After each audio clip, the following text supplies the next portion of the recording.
yetu? Maandalizi yake ni mazuri na yanapendeza, kajitahidi kwa kweli. Hongera kwa kupendeza. Asante sana. Bado naendelea hapa kuongea na watu mbalimbali waliokuja kwenye birthday party. Angalia kamera kule. Unaitwa nani? Nini?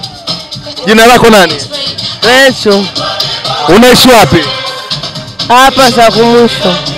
Hebu tuambie maandalizi ya birthday party ya Nusrat ikoje? Elewa. Kidogo ubeba ipande. Okay. Baada jitambulishe nayo. Naitwa Recho. Recho, unaishi wapi?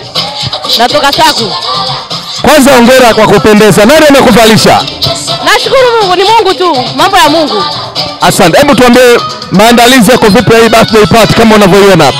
Maandalizi yakoje na huyu binti ambaye ni birthday party leo unahusiana naye vipi? Maandalizi mazuri sana. Yanapendeza.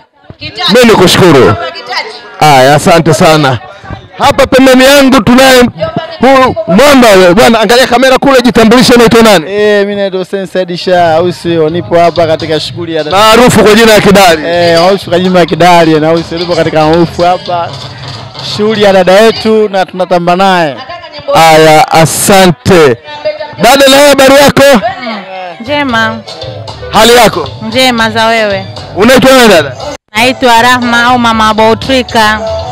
Hongera kwa kupendeza. Asante. Labda utuambie binti huyu mwenye birthday ambaye tunamfanyia hii sherehe leo unahusiana na gani? Mimi ni na uhusiano na mama shule. Asante. Una lolote la kumwambia kwa kutimiza birthday yake leo? Namtakia maisha marefu kijana wangu. Mungu ampe umri mrefu, awe mtoto msikivu, awe kichwa na sio mkia darasani. Asante sana. Bado wewe hapa sikuoni, njoka hapa na Simba. Njoka hapa kidogo.